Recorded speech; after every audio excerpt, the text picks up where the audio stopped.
Ladies and gentlemen, welcome to Market Insights for June of 2026. Let's get going. At the national stage, June is the single biggest resale month of the year for existing homes. They're expecting, on average, an increase of 8.2%, 30 days on market. First-time home buyers representing about 32% of the marketplace, and prices they anticipate being up about 3.9% compared to a year ago. Some highlights in the state of Arizona.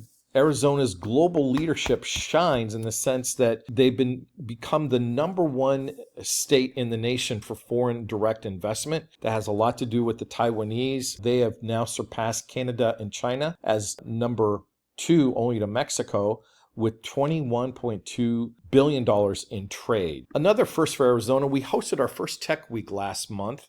There were 18,000 attendees and 419 events in 29 cities. There were 39 states and 27 countries represented.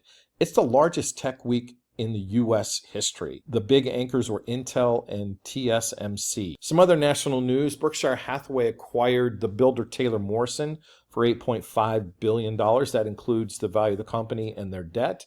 Next Home was picked up by EXP. Real purchased Remax, long-time business, for $880 million.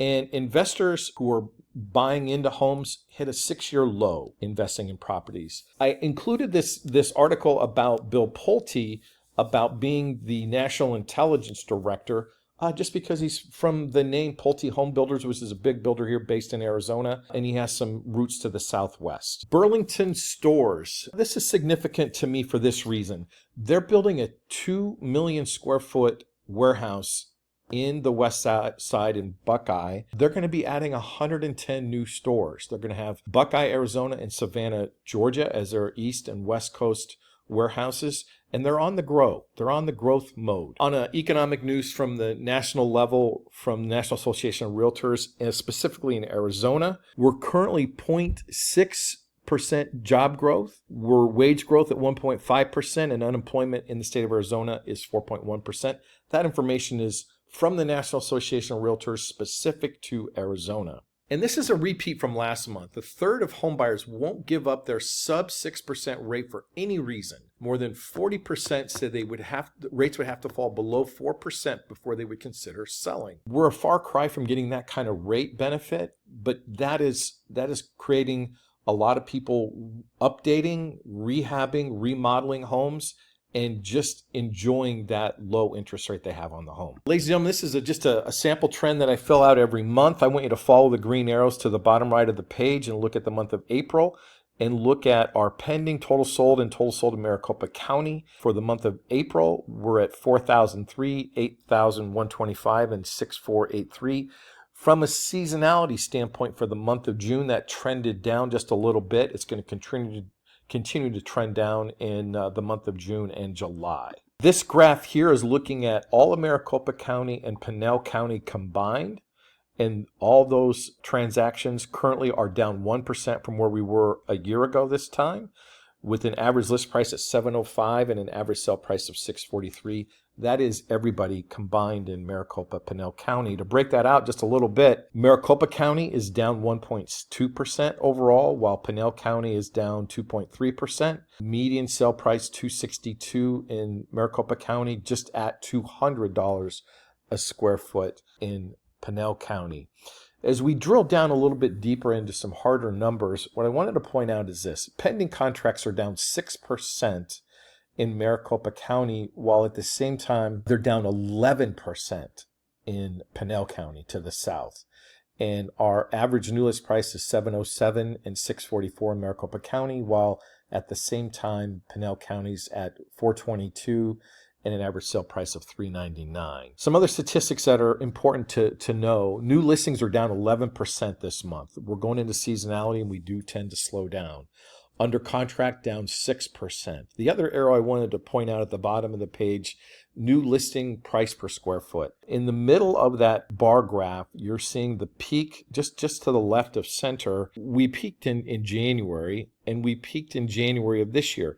And so as we peak and we trend down right into the summer and we start to pick back up, what I'm trying to say to everybody here is right now our market seems to be very consistent or very similar to what we had this time a year ago. Some other statistics to drive into, looking at new listings coming on board, that trended down for the third straight month. As we look into under contract, we peaked, of course, in April. May, we started to dip a little bit, March, April, but we've rebounded ever so slightly in the month of June, or going into June, I should say. Last but not least, we did hit our seasonal high in closed units, but that is running an average of about 250 doors more than we were this time a year ago. Some other statistics that are noteworthy here, month supply, 3.1 months of supply, and our absorption rate is 31%. So that trend has been fairly consistent here now for at least 90 plus days. Some other specific communities I wanted to point out for you here. Carefree, Arizona. Again, that's kind of a winter visitor marketplace, but they are the biggest downturn in terms of where they were a year ago. They're down 18.8% from this time a year ago in terms of their median sale price.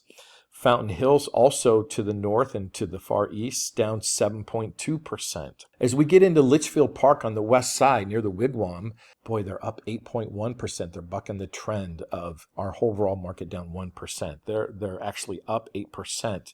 As we get into some cities where we consistently monitor, Paradise Valley up a whopping 10% yet again this month compared to what it was a year ago.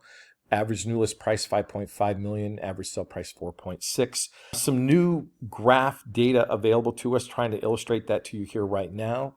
In the last 30 days, the biggest number, and it's approximately 8 homes sold between 4 and 6 million in Paradise Valley, while 6 to 8 was the second, and 8 to 10 was the third, and 10 to 12 was the fourth ranking number of homes. And that pattern has been fairly consistent over the last 180 days.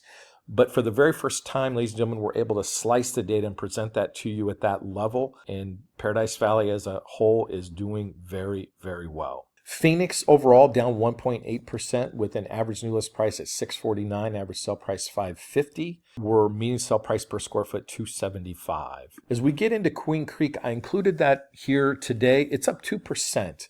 But Queen Creek in and around Mesa Gateway Airport, ladies and gentlemen, that market, that whole segment of the community is really in growth mode. Their new list price $904, average sale price $716 in Queen Creek. Infrastructure's coming in, restaurants, etc. Water's running a little bit higher than they may wish, but it is definitely in growth mode. Scottsdale is up 0.5 of 1% as we look into that, and we're going to drill into just a little tighter push. Single family homes are just under $1.9 million at $1,898,000 with an average sale price of $1,600,000. Condos, and I'm going to end here today with condos in the community of Scottsdale. Average new list price is $706. Average sale price last month was $756. There's a $50,000 decrease in home prices on the average new list price compared to the average sale price this time last month. So when you look at landscaping costs, water costs, and insurance costs for a lot of townhomes and condo communities, which Scottsdale has a lot of those costs have gone up significantly for a lot of HOAs, and that's also beginning to show up in the resale price of homes, that cost is ascending to the point where it has an impact on the sale price of the property itself. Ladies and gentlemen, that's the update for June 2026. Thanks for paying attention, playing along. If Liza and I could be of service, it'd be our pleasure. Have a great day out there.